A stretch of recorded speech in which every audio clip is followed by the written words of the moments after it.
चलिए, आज की इस वीडियो में हम लोग बेसिकली जो बेसिक चीज़ होता है उसको जान लेते हैं। चाहे आप कहीं पे भी पढ़ रहे हो, ये सब कुछ बेसिक टर्मिनोलॉजी है, ये सब आपको पता होना चाहिए। और खासकर फिजिक्स में, केमिस्ट्री में, क्लास 12 क्लास 11 के लिए तो ये सब बेसिक से भी इंपॉर्टेंट है, तो ये ध्यान में रखना है। पहला कन्वर्जन, यानी कि जो यूनिट कन्वर्जन होता है वो चीज़ देखते हैं। लिक्विड लेंथ और मास सबके लिए सेम होगा। जैसे कि लिक्विड में यहाँ लेंथ के लिए हम बताए हुए हैं, जैसे 1 सेंटीमीटर जो है वो 10 मिलीमीटर के बराबर होता है। 1 डेकामीटर 10 सेंटीमीटर के बराबर, 1 metre is equal to 10 decametre. 1 अब जैसे यहाँ पे हम यूनिट के लिए लिए हुए हैं, जैसे ये जो देख रहे हो ना मिलीमीटर, तो ये यूनिट में है। मास का हो जाएगा मिलीग्राम, ठीक है, और लिक्विड में हो जाएगा मिलीलीटर। तो लिक्विड के लिए लीटर, मतलब जहाँ पे m दिख रहा है वहाँ पे लीटर, जैसे मिलीलीटर, सेंटीलीटर, डेसीलीटर। और वही लेंथ के लिए मिलीमीटर, सेंटीमीटर, डेसीमीटर। और वही ग्राम, मास के लिए मिलीग्राम, सेंटीग्राम और डेकाग्राम, ठीक है। तो 1 सेंटीमीटर 10 मिलीमीटर, इसको आप कोई कॉपी में नोट कर लो ताकि अच्छे से समझ में आए कि 1 सेंटीमीटर 10 मिलीमीटर के बराबर 1 decimetre is equal to 10 centimetre, 1 metre is equal to 10 decimetre, 1 decametre is equal to 10 metre, 1 hectometre is equal to 10 decametre, 1 kilometre is equal to 10 hectometre, और सबसे important 1 kilometre is equal to 1000 metre. ये पता होना चाहिए, important चीज है। तो यहाँ पे इसको थोड़ा सा ध्यान रखिए। इसको पढ़ते हैं milli, centi, decimeter, deca, hecto, kilometer. यानी सबसे ऊपर जो यूनिट होता है ना मिली, ये जो मिलीमीटर होता है या फिर मिली लीटर या फिर मिलीग्राम, जो भी करो, मिलीमीटर वो स्मॉलेस्ट यूनिट होता है। वो क्या होता है, सबसे स्मॉल होता है। और जैसे जैसे ऊपर से नीचे जाइएगा तो लार्जेस्ट यूनिट आता है। तो जब भी ऊपर से नीचे में कन्वर्ट करना होगा, यानी मिली से अगर सेंटी में कन्वर्ट करना है, या फिर सेंटी से डेसी में, डेसी से मीटर में, मीटर से डेका में, डेका से हेक्टो में, हेक्टो से किलो में, तो डिवाइड करेंगे। यानी कि छोटे से अगर बड़े में कन्वर्ट करना है तो उसके लिए क्या करना होगा, डिवाइड। और वहीं बड़े से छोटे में कन्वर्ट करना है तो उसके लिए क्या करना होगा, मल्टीप्लाई। यानी किलोमीटर को तुमको मीटर में कन्वर्ट करना है तो उसके लिए क्या करना होगा, मल्टीप्लाई। समझ में बात आ गई। जैसे तुमको दिया होगा 2 किलोमीटर, तुमसे पूछेगा कितना मीटर, तो 2 किलोमीटर है तो 1 metre is equal to 1 kilometre is equal to 1000 metre. तो 2 kilometre is equal to 2 into 1000 यानी 2000 मीटर। समझ में बात आ गई। अब यहाँ पे देखिए, ये एक स्केल है। आप लोग के पास जो नॉर्मल स्केल होता है 15 सेंटीमीटर 30 सेंटीमीटर तक का, तो ये स्केल है। इतना क्या है, हमने क्या बताया, ये 1 सेंटीमीटर, यहाँ देखो 1 सेंटीमीटर क्या होता है, 10 मिलीमीटर। इसका मतलब ये है कि जैसे 0 से अगर 1 तक चलोगे तो ये 1 सेंटीमीटर है। और इसमें जो स्केल में आप देखते हो बीच में से छोटा छोटा छोटा लाइन, ये 10 वो होते हैं, और इसको कहते हैं 10 मिलीमीटर, यानी 1 सेंटीमीटर इक्वल टू 10 मिलीमीटर। उसी तरीके से यहाँ के बीच में भी 10 है, यहाँ पे भी 10, यहाँ पे भी 10, 10 10 10 10 ऐसे चलते हुए। तो मुझे बात है 12 1 सेंटीमीटर इक्वल टू 10 मिलीमीटर का ये स्केल है। अब इसके बाद यहाँ पे आपको कुछ बेसिक दिया हुआ है, जैसे कि 1 माइल जो होता है, 1 माइल, जैसे इंडिया में किलोमीटर में डिस्टेंस को मेजर करते हैं, अमेरिका में, यूरोप में माइल्स में करते हैं। तो 1 माइल जो होता है वो 1.6 किलोमीटर के बराबर होता है। 1 एंगस्ट्रॉम जो होता है वो 10 टू द पावर -10 मीटर। ये इंपॉर्टेंट है आपका स्ट्रक्चर ऑफ एटम जो क्लास 12 में पढ़ोगे उसमें ये आता रहता है। उसके बाद फोर्थ में जो जो इतना लिखा है ये भी इंपॉर्टेंट है आपके लिए। 1 इंच, अगर मैथ का कोई स्टूडेंट है जानना चाहता है 1 इंच कितना होता है, तो 2.54 into 10 to the power -2 metre. एक एटीएम एक 1.01 बार के बराबर, ये एक इंपॉर्टेंट है। 1 बार जो है 10 टू द पावर 5 पास्कल, ये भी इंपॉर्टेंट है। 1 एटीएम जो है वो इन्हीं दोनों के, एक एटीएम मतलब यहाँ से अप्रॉक्स होता है, तो 1.01 into 10 to the power 5, 1.05 into 10 to the power 5। एक टॉर्क कितने पास्कल के बराबर होती है, ये सब प्रेशर का यूनिट है। जैसे एटीएम, एटमॉस्फेरिक प्रेशर, बार, पास्कल, ये सब क्या है, प्रेशर का यूनिट है। तो एक टॉर्क जो होता है वो 133.3 पास्कल के बराबर होता है। आगे बढ़ेंगे तो एक कैलोरी 4.18 जूल, ये भी एक इंपॉर्टेंट हो जाता है आपका स्ट्रक्चर ऑफ एटम में अगर एनर्जी का कैलकुलेशन करना है। एक अर्ग जो है 10 to the power -7 joule. 1 electron volt, मतलब ये सब 5 6 7 8 9 10, तो 8 और 9 तो बचपन से जानते हो। 1 minute is equal to 60 second, 1 hour is equal to 3600 second. ये सब तो बेसिक चीजें इसमें नहीं है। ये आपको 11 और 12, खासकर 11 और 12, ये तीन का आपको यूज हमेशा ध्यान में रखना होगा। इन तीनों का क्या होता है, 1 इलेक्ट्रॉन वोल्ट कितना होता है, 1 अर्ग इतना होता है 10 टू द -7 जूल, या फिर किलो जूल में अगर करें तो 10 टू द पावर -10 जूल। ये आपको फिजिक्स में बहुत काम देगा कि अगर न्यूटन क्योंकि फोर्स का ऐसा यूनिट होता है और सीजीएस यूनिट डाइन होता है, तो 1 न्यूटन जो है 10 टू द पावर 5 डाइन के बराबर होता है। 1 हॉर्स पावर जो है वो 746 वॉट के बराबर होता है। 1 एएमयू अगर एटॉमिक मास यूनिट, यानी कि सॉल्यूशन जो चैप्टर होगा केमिस्ट्री में, वहां पे आपको एवोगाड्रो नंबर के साथ इसका यूज आ सकता है। 1 पाउंड इतना केजी, 1 टन इतना, 1 क्विंटल, ये सब मैथ्स का टर्म है। यानी कि अगर आपको मैथ्स में सरफेस एरिया वॉल्यूम पढ़ोगे या एरिया रिलेटेड वॉल्यूम रिलेटेड कोई भी चीज पढ़ोगे तो उसमें आपको 1 क्विंटल, 1 टन, 1 पाउंड इन सब का जरूरत पड़ सकता है। अब आते हैं कुछ बेस यूनिट्स पे, मतलब ये आपके फिजिक्स में जो यूनिट एंड डायमेंशन है क्लास 11 बेसिक चीज है।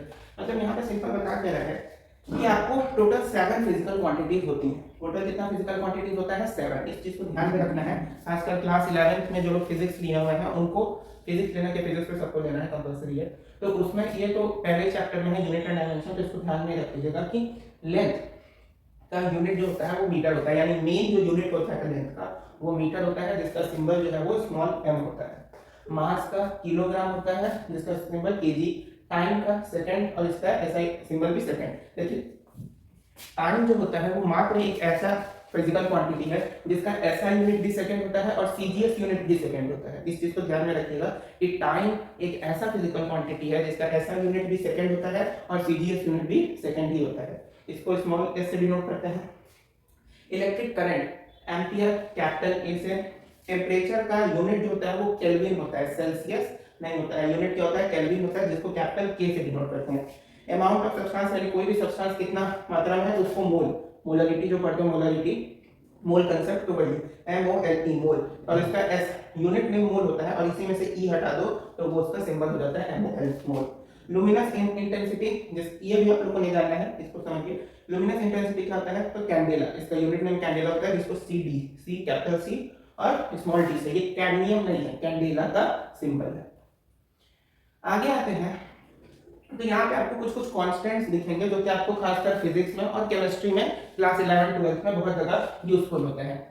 क्लास 11 12 वालों के लिए ये मेन चीज है, तो इसको ध्यान में रखिएगा। वेलोसिटी ऑफ लाइट सबको पता होना चाहिए, 3 × 10⁸ मीटर पर सेकंड, जिसका सिंबल क्या है? Small c। Gravitational constant 11th वाले को भी पता होना चाहिए, 9th वाले को भी पता होना चाहिए। क्या होता है? 6.67 × 10⁻11 न्यूटन मीटर स्क्वायर पर KG square. Newton metre square KG inverse square का मतलब क्या है कि ये केजी जो है इसके नीचे में है केजी स्क्वायर, जिसको कैपिटल G से डिनोट करते हैं। एवोगैड्रो कांस्टेंट, ये भी एक इंपॉर्टेंट है। मोल कांसेप्ट में जो एवोगैड्रो नंबर होता है बेसिकली वही है एवोगैड्रो कांस्टेंट। 6.02 × 10⁻23 मोल इनवर्स, जिसको कैपिटल N से डिनोट करते हैं।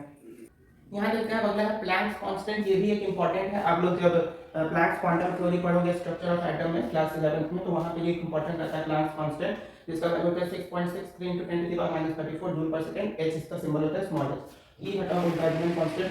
एक्सेलरेशन ड्यू टू ग्रेविटी सबको पता होना चाहिए, 9.8 मीटर पर सेकंड स्क्वायर, जिसको स्मॉल g से बताते हैं। यूनिवर्सल गैस कांस्टेंट, आप लोग थर्मोडायनामिक्स में जो गैस का इक्वेशन लिखोगे nRT, उसमें जो कैपिटल R होता है, कैपिटल R होता है, उसी को बोलते हैं universal gas constant. 8.31 joule mole inverse K inverse. ठीक है, ये आप लोग थर्मोडायनामिक्स केमिस्ट्री के लिए बता रहे हैं कि केमिस्ट्री में जब थर्मोडायनामिक्स क्लास 11th पढ़ोगे तो उसमें यूनिवर्सल गैस कांस्टेंट आएगा, वहां का है। परमिएबिलिटी, परमिएबिलिटी मैग्नेटिज्म जब पढ़ोगे क्लास 12 फिजिक्स में, तो उसका वैल्यू होता है, इसको म्यू नॉट से दिखाते हैं। किससे दिखाते हैं? म्यू नॉट से। 4 × 10⁻7 h मीटर।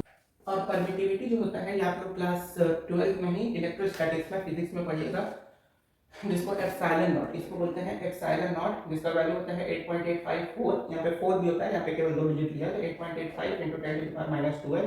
तब हमें पता गई। अब एप्सिलॉन नॉट का वैल्यू आप लोग डेसिमल में भी याद रखिएगा जब क्लास 12 में पढ़िएगा, और साथ ही साथ इसका फ्रैक्शन में भी एक यूनिट होता है। फ्रैक्शन में 1/36 पाई × 10⁻9।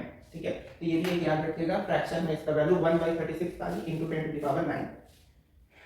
फिर रिडरबर्ग कांस्टेंट, जब आप लोग स्ट्रक्चर ऑफ एटम में लाइमन बार्मर सीरीज पढ़ोगे यानी रेडिएशन वाला कंसेप्ट, तो वहां पे रिडरबर्ग कांस्टेंट आएगा। तो रिडरबर्ग कांस्टेंट को भी कैपिटल R से डिनोट करते हैं, जिसका वैल्यू है 1.097 × 10⁻7 मीटर इनवर्स। इलेक्ट्रॉन अगर रेस्ट में है यानी सिंपली इलेक्ट्रॉन का मास क्या होता है तो पता होना चाहिए। एलिमेंट्री चार्ज यानी कि किसी भी चार्ज पार्टिकल पे जो मिनिमम चार्ज कितना हो सकता है, तो इतना हो सकता है।